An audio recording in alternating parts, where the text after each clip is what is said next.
जब सेवा से निवृत्त होकर हम एकांत में मंत्र जप कर रहे हैं तो ये चार बातें नहीं होनी चाहिए मंत्र जापक में या नाम जापक में। उस समय जिस समय हम बैठे हैं, पहला, नाम जप या मंत्र जप में जो ही हम माला प्रारंभ करते हैं तो सदगुरुदेव भगवान को प्रणाम करके मौन धारण करते हैं जब तक वो माला ना हो जाएगी।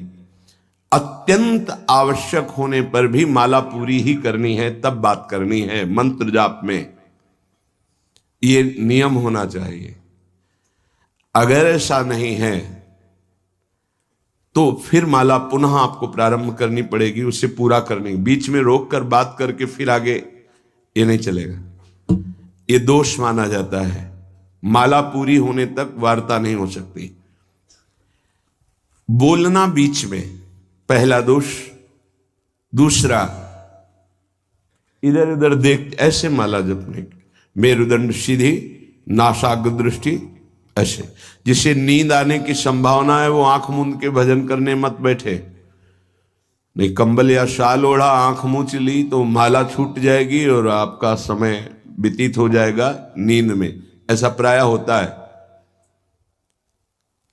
कठोर आसनों पे बैठ करके नींद ना आवे इसलिए नासाग्र दृष्टि रख के जप किया जाता है। उस मंत्र का ध्यान करते हुए आंख खुली हुई, बार बार पलक झपकना ऐसे ये नहीं, नासाग्र दृष्टि रखते हुए मंत्र जप करते हुए बोलना नहीं। जैसे 11 माला का नियम दिया है गुरु मंत्र का, तो जिनकी विशेष विशेष सेवाएं हैं, जब आपको समय मिले, जितना मिले अधिक से अधिक आप मंत्र जाप करें। जब आप आसन पे बैठकर मंत्र जाप कर रहे हैं तो बोलना नहीं है, माला पूरी होने पर ही बात करें अगर कोई अत्यंत आवश्यक है। दूसरा, इधर उधर गर्दन हिलाना, देखना, ये नहीं। मेरुदंड सीधी, आंख खुली हुई, आंख मूंद के नहीं जपना। एक महाभागवत की पत्नी निरंतर भगवदाकार वृत्ति में रहती थी, तो उनके पति जब पूजा में बैठते तो आंख मूंद करके बैठते ध्यानस्थ ऐसे। एक बार उन्होंने पूछा, प्रभु आपके आंख मूंदने और आंख खोलने में अंतर पड़ता है क्या? तो उनका पड़ता है। तो बोले आपकी पूजा अधूरी।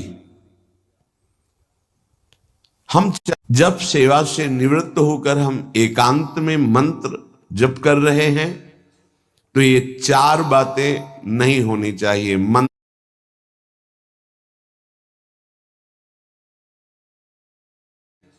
तो ये चार बातें नहीं होनी चाहिए मंत्र जापक में या नाम जापक में। उस समय जिस समय हम बैठे हैं, पहला, नाम जप या मंत्र जप में जो ही हम माला प्रारंभ करते हैं तो सदगुरुदेव भगवान को प्रणाम करके मौन धारण करते हैं जब तक वो माला ना हो जाएगी। अत्यंत आवश्यक होने पर भी माला पूरी ही करनी है, तब बात करनी है मंत्र जाप में। ये नियम होना चाहिए। अगर ऐसा नहीं है तो फिर माला पुनः आपको प्रारंभ करनी पड़ेगी, उसे पूरा करने। बीच में रोक कर बात करके फिर आगे, ये नहीं चलेगा। ये दोष माना जाता है। माला पूरी होने तक वार्ता नहीं हो सकती। बोलना बीच में, पहला दोष। दूसरा, इधर उधर देख ऐसे माला जपने, मेरुदंड सीधी, नासाग्र दृष्टि ऐसे। जिसे नींद आने की संभावना है वो आंख मूंद के भजन करने मत बैठे। नहीं, कंबल या शाल ओढ़ा, आंख मूंछ ली तो माला छूट जाएगी और आपका समय व्यतीत हो जाएगा नींद में। ऐसा प्राय होता है।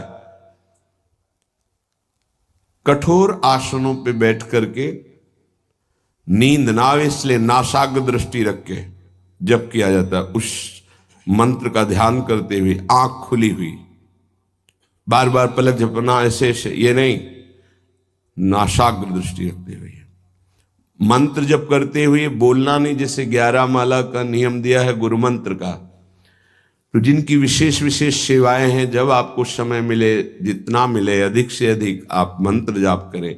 जब आप आसन पे बैठकर मंत्र जाप कर रहे हैं तो बोलना नहीं है, माला पूरी होने पर ही बात करें अगर कोई अत्यंत आवश्यक है। दूसरा, इधर उधर गर्दन हिलाना, देखना, ये नहीं। मेरुदंड सीधी, आंख खुली हुई, आंख मूंद के नहीं जपना। एक महाभागवत की पत्नी निरंतर भगवदाकार वृत्ति में रहती थी। उनके पति जब पूजा में बैठते तो आंख मूंद करके बैठते ध्यानस्थ से। एक बार उन्होंने पूछा, प्रभु आपके आंख मूंदने और आंख खोलने में अंतर पड़ता है क्या? तो उनका पड़ता है। तो बोले आपकी पूजा अधूरी। हम चाहे बाहरी दृष्टि में हो या आंतरिक दृष्टि में हो, एक ही चिंतन होना चाहिए। आंख खुली हो या आंख बंद, तभी सच्चा उपासक है। तीसरा, हिलना मंत्र जाप के समय। ये कीर्तन में हो सकता है, पद गायन में हो सकता है, लेकिन मंत्र जाप के समय हिलना नहीं, ये नहीं। गर्दन घुमाना, बात करना। चौथा, हंसते हुए प्रपंच की वार्ता करना। हंसी मजाक चल रही, बोलना मतलब उत्तर देना। चौथे में जो हंसते हुए प्रपंच वार्ता करना। बैठे कुर्सी में 3 लोग, माला हाथ में, प्रपंच की वार्ता। अपमान कर रहे हो माला का, मंत्र का। आप क्या कर रहे हो? उपहास कर रहे हो। 4 लोग जा रहे हैं, माला सरक रहा है, बातचीत कर रहे, तो माला सरकाने से थोड़ी भगवत प्राप्ति होगी। जो माला की एक भी मन का नाम और मंत्र से खाली ना जाए, उसका चिंतन करते हुए, वो आंतरिक चिंतन को बढ़ाने के लिए माला है। माला सरकाने से थोड़ी भगवत प्राप्ति होती है। माला की मनका के सहारे से हम प्रत्येक मंत्र का चिंतन करके, उसका श्रवण करके, मनन करके तब फिर आगे बढ़ते हैं। ये थोड़ी कि जल्दी जल्दी किसी किसी की माला को तो देखते हैं कि इतनी रफ्तार से कैसे चल सकती है। अगर हम केवल राधा नाम भी जपें तो इतनी रफ्तार से नहीं चल सकता, क्योंकि हमें लिखना है राधा राधा।